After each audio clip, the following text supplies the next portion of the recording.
SBF to admit to fraud. I tricked Sam Bankman-Fried into a third interview with me, and this time he may have admitted to fraud. You'll be the judge. You can click to this timestamp if you just want to listen to the interview, but I want to explain the background, the strategy that went into this call to try to learn where others had failed, including, by the way, learning from my own failures interviewing Sam. Now, first, I want to give some background. Sam at no point has wanted to talk to me. Every time I've kind of snuck on these Q&As and started peppering I just cannot believe Sam continues to get these Q&As and continue to interact directly with human beings. Like, one of the biggest frauds of all time, and he is still perfectly content to try and pretend that he's not and just talk to people. Just constantly talking to people about it. Being super open. It's wild. I mean, I guess I'm glad that he's that open about it, because maybe that'll eventually lead to charges against him, since for some reason they don't want to pursue charges against him, even though it was billions of dollars worth of fraud. So maybe as he continues to put his own ass in his face, maybe then they'll be motivated enough to go after him, but it blows my mind that he continues to do this. Sam Bankman-Fried, that is. Usually leaves, but I realized that since this was my third time basically doing the exact same trick, it was probably going to be one of my last, because at some point he was going to catch on. So I knew going into this, it might be my last chance to interview Sam. And because of that, I had to think long and hard about what the perfect line of questioning would be to really pin Sam down. Ask him why he's hard stuck bronze in league. Dodging questions. He's done it with everybody so far, including me, by the way. And I mean, look, I think we've got some great stuff, but to this point, I didn't think anyone had gotten that smoking gun. He always denies everything. He always has a sort of a loophole out of it. So I'd have to try a different tactic. And here was my plan. Sam's whole excuse about not being a con man all hinges around Alameda Research. Basically, he says he knew nothing of what was going on there because he was the CEO of FTX. And while that's nearly impossible to believe that he's this stupid or incompetent, it's really hard to prove 100%. So I realized if we were going to do this, I'd have to remove Alameda from my case, right? I needed to show that Sam had knowingly defrauded people without invoking Alameda at any point. And here was my plan to do it. I was going to spend the entire time laser focused on the FTX terms of service.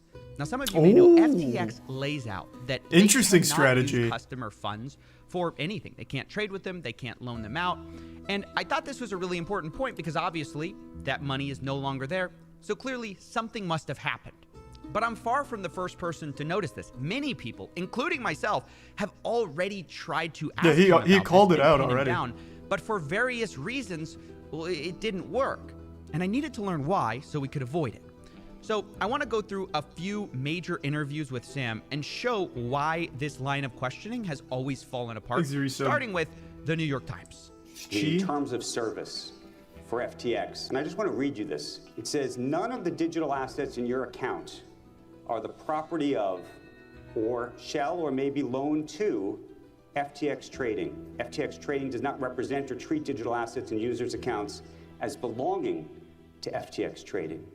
So how is it possible that Alameda had this loan of God, he just looks like such a villain. So there's that piece from the terms of service, but there were a number of other parts of the terms of service and a number of other parts of the platform on top of that. There is the borrow lending facility, where users were lending billions of dollars of assets to each other, collateralized by assets on the exchange. You had obviously. Yeah, but why do you suck so much ass at League?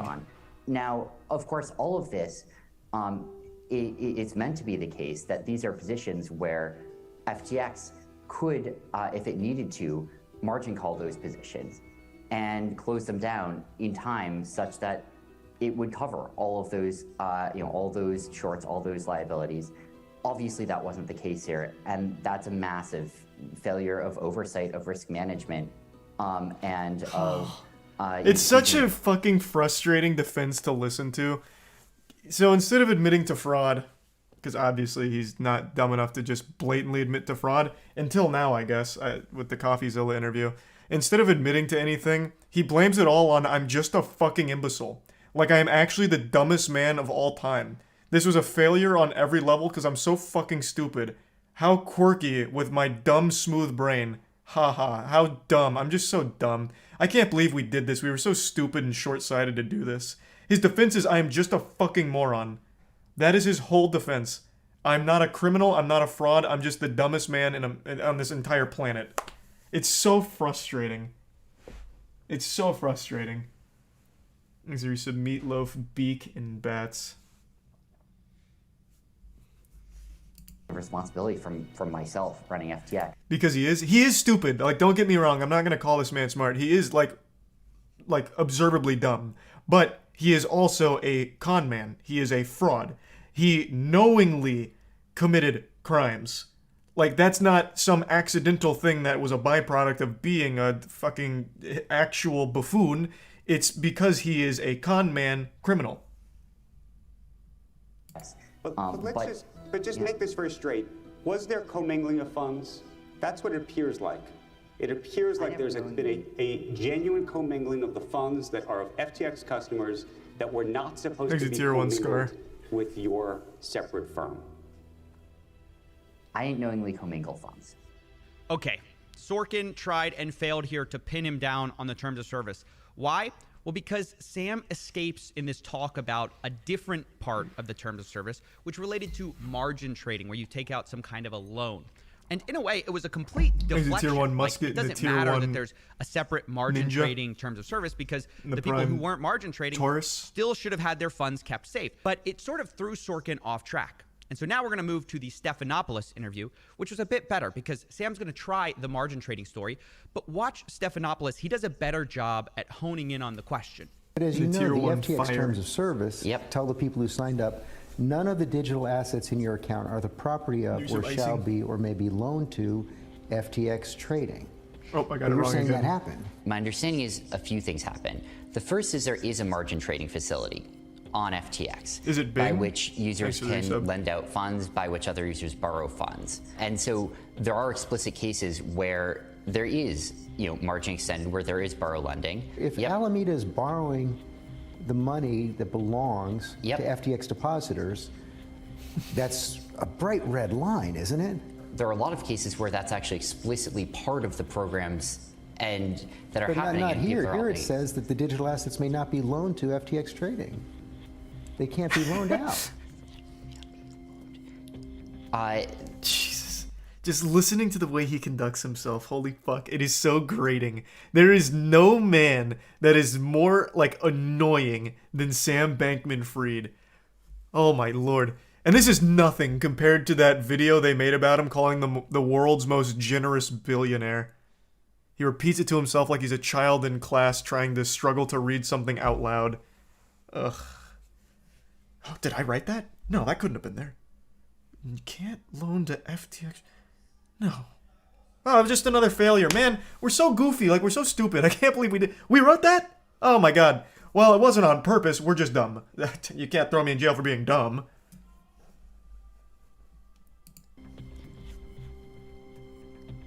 There like he's on Who Wants to existed Be a Millionaire. Borrow lending facility on FTX. And I think that's probably covered, I don't remember exactly where, but somewhere else in the terms of service. But they'd have to approve of that. They're saying they didn't approve of it here. They're saying you approved of it. Now, this is great stuff from Stephanopoulos. He refocused the question, but Sam's about to weasel out with a new trick. Go ahead and watch.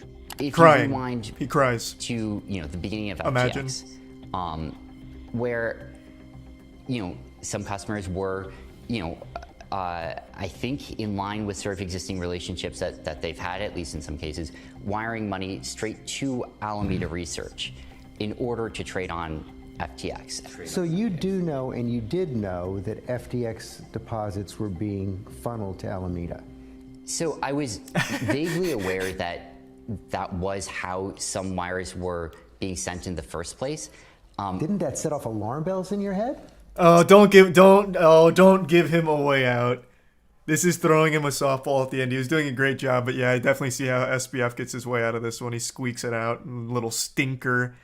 I was too busy playing League of Legends, and I was only vaguely aware of crimes or something related to illegal activity or the violation of our own terms.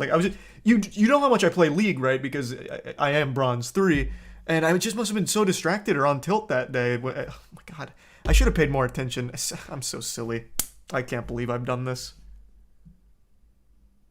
So there are a lot of people who are involved in that process. And look, I really deeply wish that I had taken like a lot more responsibility for understanding what the details were of what was going on there. This is how he slips out again. Yep. He tried the margin trading explanation. It didn't work. So he pivots to, okay, well, there's this weird backstory where FTX used to take wires from Alameda. And maybe that's where we lost the money, right? It's another smokescreen. But unfortunately, it kind of hamstrung the conversation. And if I was going to succeed, I'd have to beat that explanation. And in the first couple interviews I did with Sam, I tried to go with like this insider angle, where insiders I had talked to had told me something very different. But it didn't work. Go ahead and watch. There's sort of all this talk about the terms of service. Did you break terms of service? Did you not? You're basically claiming that there was a separate side of your terms of service. But I talked to somebody from Alameda and asked how big the position of or how many people had assets in the type of accounts that terms of service would apply to versus the regular terms of service, which said you couldn't use their money. And they said it was about $1 billion that was in the margin trading or the margin side of things where you could reuse their funds or whatever. And there was the rest of it was not there. So it seems like you're putting all your eggs behind this one excuse about, there was this separate side of the terms of service. How do you address everyone else? So I don't have all the data in front of me. My memory is that it was substantially more than $1 billion. I can't verify that. On top of that, there were other effects as well. Some of those were early wire transfers sent directly to Alameda. Yeah, I kind of got stuck where Stephanopoulos roughly got stuck. I should have known that he was just going to refuse the evidence of insiders and just say, well, I disagree, and go back to his Alameda wire explanation. And I tried following it up. To be fair, though, I think Coffeezilla's angle there was a smart one to play, but you're going up against a guy who's trying to be still trying to maintain that altruism almost, where he's like, I'm so open and honest, like everything collapsed, everything failed, but it's because of some shortcomings that I did out of, a misunderstanding and a couple of mistakes along the way. I'm still young, I'm still learning, still time to grow, and then busting out an interpretive dance apology. So it's just like a really hard position to argue against. Thanks to the Prime Fire and the resub Noto and 40AF. Up a bit, but it didn't really matter. I had kind of missed my shot on that particular angle. And as I reflected on this, I realized all of the talk about margin trading, future trading, wire transfers to Alameda, all of it is a smokescreen from the big problem. The big problem is that some percentage of FTX's customer base never sent a wire to Alameda. They never signed up to margin trading. They never did spot margin. All they did was put their assets on the platform, and they were told that their assets would not be borrowed, it would not be loaned out, and that money would always be there. And it wasn't there. Why wasn't it there? There's no other way to explain that. If the money's not there, then fraud. And I had to laser in on that one point, not get distracted by these shiny objects that Sam's throwing up about this or that, or what about this, what about that? No, there's only one question that matters, and it's impossible for him to answer, I thought. So that was my strategy going into it. That was the backstory and how I learned from previous interviews. So without further ado, here's my third and probably final call with Sam Bankman-Fried. I'm going to tell you right now, this is not going to be the final call. Sam Bankman-Fried's going to go on another goddamn Twitter live stream with strangers yet again. And Coffeezilla can just get in there and interview him again if he wants. Like, for some reason, this fucking guy is so addicted to doing interviews about his, scam. It blows my mind. It actually blows my mind. I'm about to go up. Okay, Coffee, you're up. Hey, Sam, it's me again. I just wanted to ask real quick about the terms of service question, which Rect brought up a little bit. I want to expound on it. Can you just tell us, yes or no, were you treating client assets just on the regular digital asset side different from the margin trading side? I do think we were treating them differently. There were a bunch of different sides. There were more than two sides there. But I do think that we give some Revolucio and give some Waflix. That we were cognizant of the fact that there were differences between uses for margin versus staking versus spot versus futures collateral versus other things. Yeah, just people. I'm just talking about people just putting Bitcoin on the exchange. Yeah. Obviously, there was really clear terms of service around that. If it's true that you didn't invest client assets, not even in treasuries, as you said via a now deleted tweet, why do those client assets no longer exist? So Repeat the question. I'm in a mid lane I'm trying battle to right trace now. through some of this. Here's my best guess, and I wish I could give you a more confident answer, but I don't have the data. But my best guess is basically it's a combination of the following. One piece is the transfer sent directly to Alameda Research from customers. One piece, and that I think is a fairly substantial piece. One piece is. Wait, can you explain what that piece means? So people were sending money to Alameda instead of, they were getting credited on FTX, and Alameda just ended up using those funds, and they were never held separately per the terms of service. Well, there was a separate legal agreement with that. I don't know the details of it. I don't have it in front of me, but God, it's every question you ask him. It's like, well, I'm actually really not sure what you're talking about, but if I had to guess, like as if you didn't own the company, like you didn't make the company. Like it's like asking your dad, who only like read the headlines about FTX, these questions. Like that's his responses. I don't actually know where this could have gone. If I had to, spitball and, give you a ballpark, it probably went into Kmart stock. Like, Jesus Christ.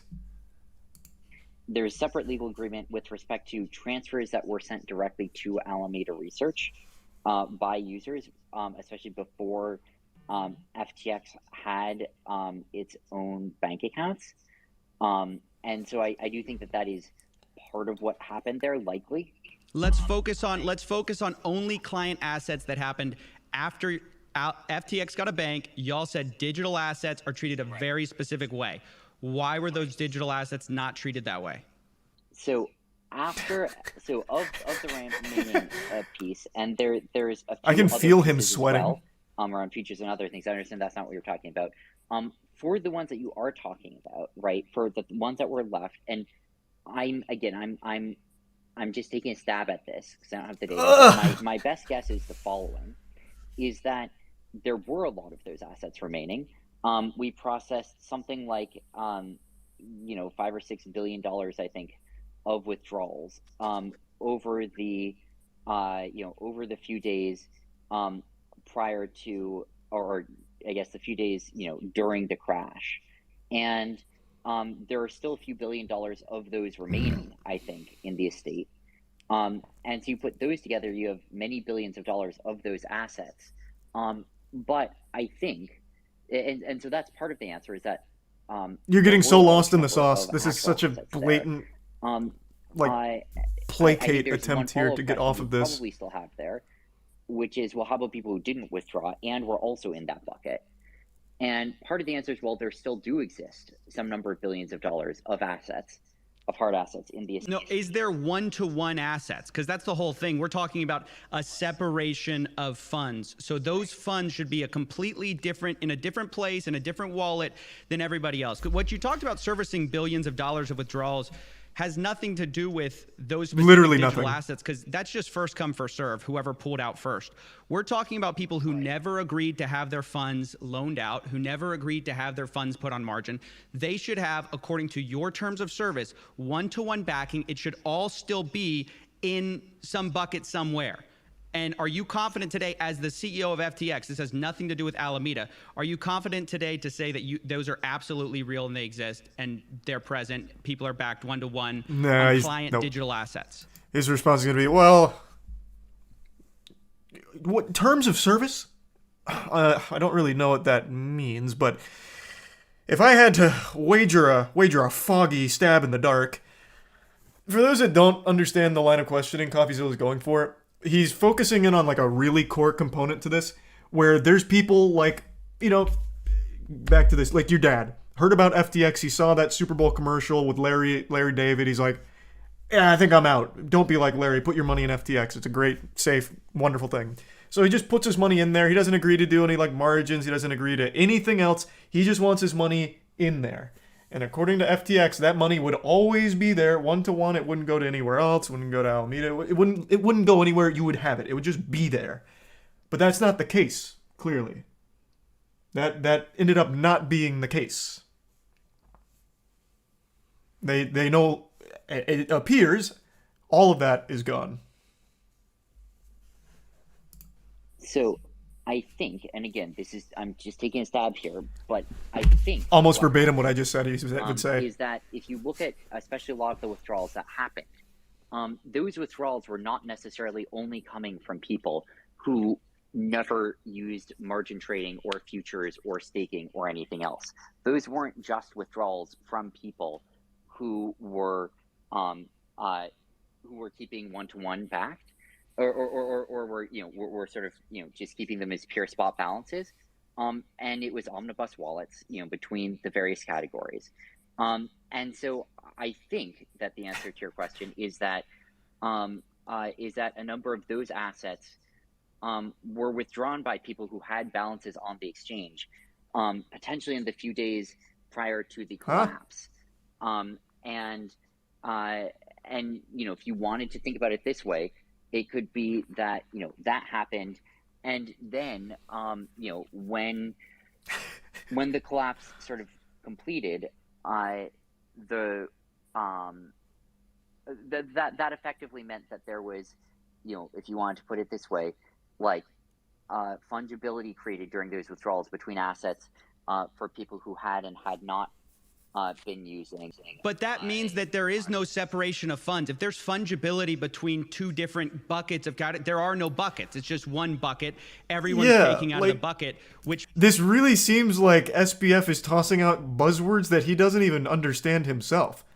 Like that, this is rough. This is pretty rough. And it's made even worse by the I think, maybe. Well, I don't really know. Which means substantially anyone who had your terms of service with digital assets wasn't actually subject to that terms of service. They were subject to the same terms of service of your margin trading, right? Which is your more risky product. So you subjected everyone to the higher risk product because fundamentally, when it came down to it, you're saying there's fungibility. It's $1 here, $1 there. Everyone can take out $1 as fast as they want. Don't you see that as like defrauding your customers, the people who trusted you to just say, hey, this is not going to go anywhere except for we're not investing your assets. If I can exchange 1-to-1 and I'm the one who put risky stuff on with risky assets with risky terms of service, I can take the money that someone who didn't sign up to those same risky terms didn't agree to. Isn't that fraud? Well, yes, I think. I'm specifically talking about what happened in the days immediately during and following the crash, in that 3 or so day period, and during that period, I think we may have allowed just generalized withdrawals. I think that was if you're saying, do you not realize what you're saying right now? Withdrawals for everyone who had an open futures position, for clawback potential or something like that. I don't know. Maybe that would have been the right thing to do. I hear where you're coming from on that. I felt, at the time, that, we wanted to treat customers equally. It was an incredible. But they had agreed to different things, so you can't treat them equally. Yeah, that's like he's trying. Oh my God, he's trying to take this angle like everyone's equal here, but like you have different areas of investment, like the risky assets. I put in for these terms, it's risky. I get that. I accept that risk. But then you have the people like Coffeezilla is focusing on. I don't want to do the risky shit. I just want this 1-to-1. I want it to sit there. I just want it to be 1-to-1, nothing else. And SBF is just admitting, well, actually, I mean, everyone played by the same rules. Like they didn't make a distinction. There's no separation. Thus, fraud. Fucking fraud. It's just that simple.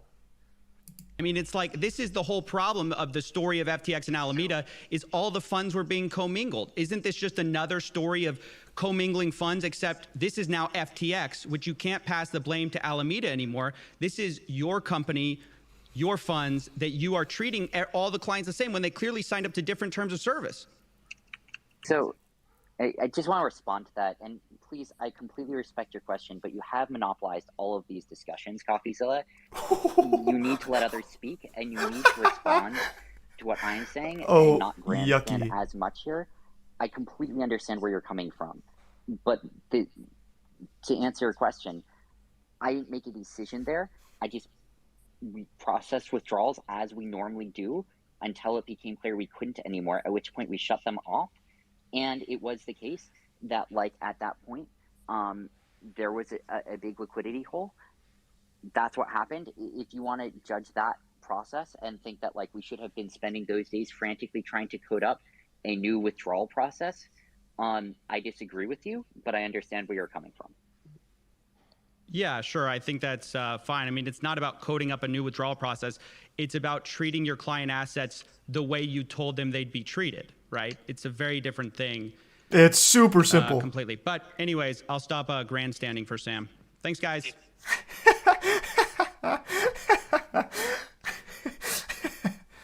Oh my gosh. I legitimately, truly believe SBF doesn't even realize what kind of conversation he just had. I actually think he has no clue what he was even talking about, like, or the ramifications of what he was saying. I am truly convinced he actually just doesn't know. Woo! Oh my gosh. Wow. We got the call out. We got the shout out. All right. You can probably tell I was pretty excited about that because I finally got what I was looking for. A straight answer on the problem of funds. With right? 1,000 Sam ums explicitly surrounding says it. that FTX was not separating funds. They were allowing generalized withdrawals. The dollars were fungible from different buckets. You can't do that. We finally dodged all the BS about margin trading, about Alameda wires. We finally got to the heart of it, which is that there are no funds left over for the people who just should have had their funds separated because they never separated them from the beginning. They were always seemingly commingled. And although Sam wouldn't necessarily agree that they were always commingled, the proof is in the pudding. FTX owes billions of dollars that they do not have. Yep. And it's because of how they allowed withdrawals. To give you kind of a regular finance analogy about why this is so cataclysmically bad, and in my opinion, fraud. Imagine you banked at JP Morgan Chase. Not even your opinion. It is just fraud. It is just fraud. Savings account. It's more than an opinion. It's just then fraud. You find out that they actually had this risky hedge fund. And you know what? They actually kind of blew up. In fact, they blew up so badly that JP Morgan Chase, it's all shutting down. But when you go to the bank to withdraw your money, you find out that instead of keeping your money safely in your savings account, they had allowed the people in the hedge fund business to just withdraw it. You know, first come, first serve, right? They treated all clients the same, according to them. Well, you say, well, no, that's fraud because you signed up to very different terms of service than the guy who knew he was going to be like, you know, in this hedge fund, right? He had a different level of risk. He acknowledged that level of risk. And if you just throw all the money in one pot, the terms of service are meaningless, right? You're exposed to the same level of risk as the guy who took on huge risk. And that's fundamentally what happened at FTX. That's fraud. They told people their money was safe, and ultimately, they just subjected everyone to the same risk as like the day trading degenerate gambler on 100x leverage. And I really found the last thing Sam told me like so telling. To answer your question, I didn't make a decision there. We processed withdrawals as we normally do. God. That's what happened. If you want to judge that process and think that like we should have been spending those days frantically trying to code up a new withdrawal process, I disagree with you, but I understand where you're coming from. This is so interesting because no, of course I don't think you should be coding up a new withdrawal process while you're going bankrupt. But if throwing all your client funds in a pool and letting the first come first serve get the money, that's the wrong process to begin with. Your process was fraudulent from the start. It should have never been your process. Your process should have been what you promised clients, which is, of course, what I told Sam.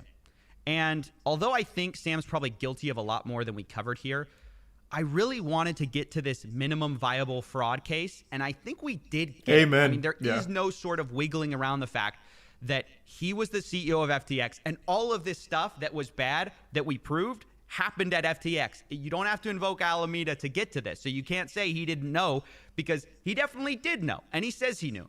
So the last thing I'm going to close on, and I thought it was the funniest part, was his little outburst at the end about me monopolizing his. Oh, that was pretty awesome. I just want to respond to that, and please, I completely respect your question, but you have monopolized all of these discussions, Coffeezilla. You need to let others speak, and you need to respond to what I'm saying and not grandstand as much here. And I thought it was notable for two reasons. One, he hasn't lost his cool once in any interview. This is the first time I heard him like really crack. And I thought that was interesting, but I also thought it was interesting because it's just not true. It's totally wrong. I've talked to Sam for, I think, 30 minutes across 3 interviews total, like in total. And for context, he gave the New York Times an hour. He gave George Stephanopoulos 2 hours. I think out of everyone he's talked to, or at least of the major interviews, I've talked to him the least. So if anything, I'm efficient with my time. That's all I'm going to say. And speaking That's of being efficient with my true. time, this video is over. Lock this man up, and I'll see you later. Thanks for watching. Fucking amazing job. That's so fucking good. Sam Bankman-Fried, though, is legitimately grating to try and listen to. God, it's so frustrating. Yeah, like he's not even close to getting like arrested, going to trial or anything. For some reason, so many outlets are still sucking his dick. It makes no sense. No sense at all. It is so backwards. So backwards.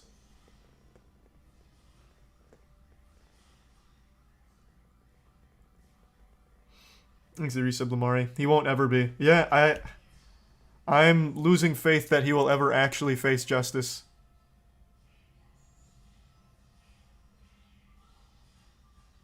Thanks to Prime Far.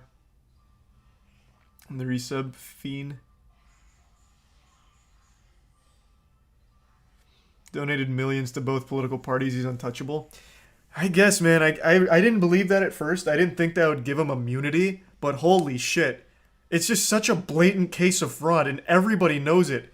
Yet Wall Street Journal is still printing things like, the most generous billionaire was about to save the world. Till his company collapsed unjustly, you swine. The world could have been saved if only we had let Sam Bankman-Fried continue to scam.